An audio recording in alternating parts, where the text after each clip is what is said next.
अब पढ़ेंगे हम लोग heat transfer by conduction through a composite wall. Composite wall मतलब दो मटेरियल का बना हुआ, मटेरियल के बने हुए। पर देखो यहाँ पे लिखा है हीट ट्रांसफर बाय कंडक्शन, इस चीज़ का याद रखना, ठीक है।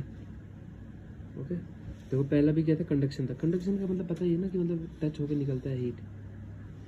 Process of heat transfer from one particle of body to another particle direction of the following temperature, the particle then same remain in a fix position related to each other. मतलब इसमें हिलते नहीं है कुछ भी, जो पार्टिकल होते हैं हिलते नहीं है, सॉलिड में होता ज़्यादातर। देखो बताता है heat transfer through composite wall. तो कंसीडर कर रहा है एक composite wall consist of two different material जिसमें से हीट पास होगा। तो हमें पता ही है फॉर्मूला क्या है ना। थर्मल कंडक्टिविटी हमने पढ़ा ही था, ये रहा formula. Finally Q is equal to for हाँ, क्यू थर्मल कंडक्टिविटी था ना कि हीट ट्रांसफर कैसे होता है।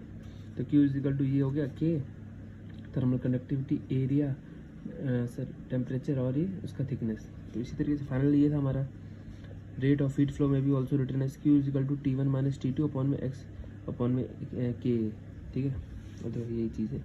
तो thickness of first material x1 है, x2 है, टेम्परेचर x1 है, थिकनेस k1 है, thermal conductivity of first material, thermal conductivity heat transfer जो हो रहा है, ठीक है। हीट ट्रांसफर का भी थर्मल कंडक्टिविटी कहते हैं, कितना अच्छा थर्मल कंडक्टिविटी। x2 k2 क्या है हमारा corresponding value of second material, वही थिकनेस ऑफ फर्स्ट मटेरियल और थर्मल कंडक्टिविटी। T1 T3 का temperature of two outer surface, T1 इधर का है और T3 इधर का है, ठीक है। T2 जंक्शन पॉइंट जहाँ पे मिलता है, जंक्शन पॉइंट हमें पता ही है। ए है सरफेस एरिया ऑफ वॉल का।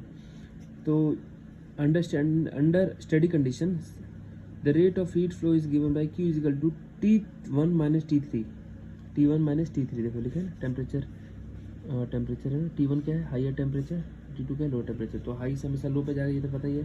तो T1 माइनस T3, ठीक है, अपॉन में x1 thickness thermal conductivity of पहला का, x2 एरिया सेम ही है, कोई दिक्कत।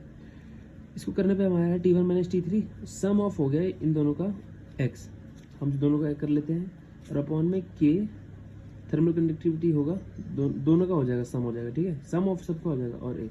तो इस तरीके से हीट कंडक्टिविटी हम निकाल सकते हैं एक वॉल, सबको ऐड करके निकाल दिया हमने, ठीक है। ये है फॉर्मूला, यूज आएगा, खत्म।